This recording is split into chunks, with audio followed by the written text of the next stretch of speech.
Okay, now we're going to consider a slightly more challenging problem.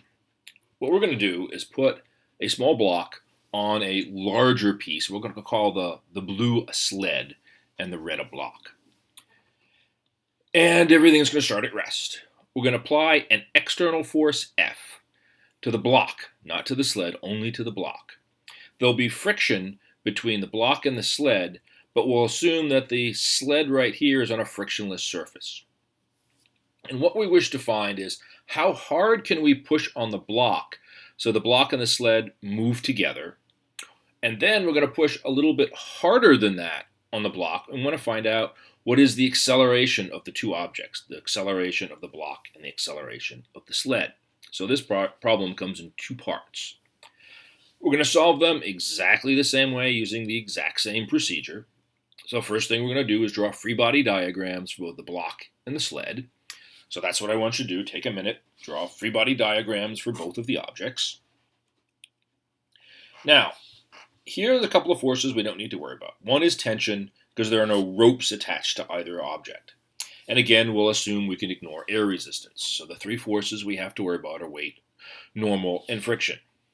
Now we have weight for both the block and the sled. So both of those, and again, note they're different values. And we have a normal force between the block and the sled pushing up on the block and also pushing down on the sled. We have a normal force from the surface pushing up on the sled, and there will be friction between the two, the block and the sled, and that will oppose the applied force F. And because if there's friction between the sled and the block, there'll also be friction between the block and the sled, and that'll act on the sled. So that force will be in the opposite direction and equal in magnitude. Notice we have two action-reaction pairs. The friction between the block and the sled will act on both the block, and because of Newton's third law, it must also act in the opposite direction on the sled. In addition, if the sled pushes up on the block must push down on the sled, so we have another action-reaction pair. So those are our forces. We have four forces acting on the block, and we have 4 forces acting on the sled. Now we need to pick our inertial frame of reference. Well, here everything must be moving horizontally. So we might as well pick our frame of reference attached to the ground, so X is horizontal and Y is vertical. With that having been selected, we now need to apply Newton's second law to both objects. So take a few minutes and write down Newton's second law for both the block and the sled. Now, for the block, again, we're just reading this straight off the free body diagram. We have defined to the right to be positive, so the applied force F minus the frictional force, little f, must equal the mass times the acceleration of the block. In the y direction, the normal force and the weight must add up to 0. On the sled, the only horizontal force we have acting is the frictional force, and that must equal the mass of the sled times its acceleration.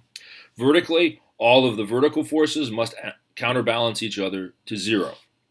Now it turns out this last equation right here we don't need, because it'll be useful only in finding the normal force between the sled and the surface, but there's no friction there, so there's no need to find this normal force. So all we really need are the top 3 equations. Okay, the next thing we're going to do is apply the constraints and the laws. Well, this will be a little bit different for the two parts of the problem. For the first part of the problem, we are asked to find the condition under which the acceleration of the block equals the acceleration of the sled. So capital A and little a must be equal. Because the two surfaces will not be moving relative to each other, namely we want the block to stay right here on the sled, no motion between the two, the friction between them must be static.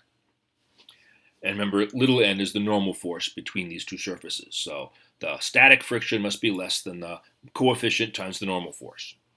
Now in the second part, we are going to have this block move relative to the sled. They're not going to be moving together. The two accelerations will be unrelated, and because there will be motion between these two surfaces, the friction will be kinetic. So in the first part, we use static friction. The second part, we will use kinetic friction.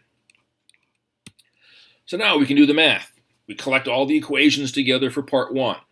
This is the F equals ma for the block. This is F equals ma for the sled. And here what I've simply done is simply noted that the two accelerations have to be equal, so we'll just call them little a. And this is our static friction. So take a moment and see if you can solve these for what capital F is. So we take and we solve them. This is what little a is. Plug this into here, and friction must be less than mu sub s times mg, because the normal force, little n, is mg. That then gives us that the maximum force we can apply, the external force, is equal to this expression right here. We take the numerical values we were given, 1/10 of a kilogram for the block and 2 kilograms for the sled, put in our value for friction, and we find the hardest we can push without making the block slide on the sled is 0.72 newtons. So that's the answer to part A, or part 1.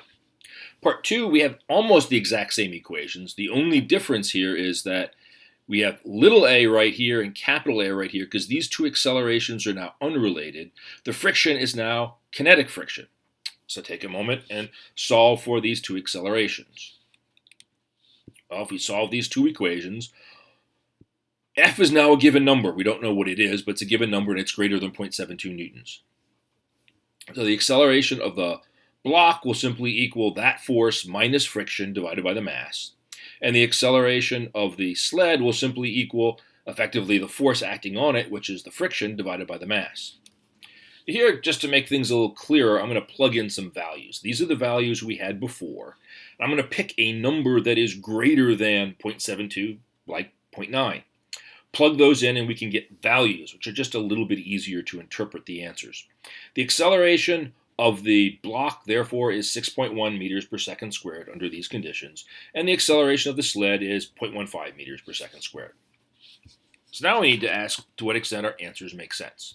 Well, first we will note that the expressions for force in the first part does have units of force, and the expression for the accelerations both have units for meters per second squared. So our units did in fact work out. Now, in part 1, if the mass of the sled is very large compared to the mass of the block, that means the sled is very massive, and the most we can push on the block should be the maximum static friction between the block and the sled. So let's take a look at this expression right here.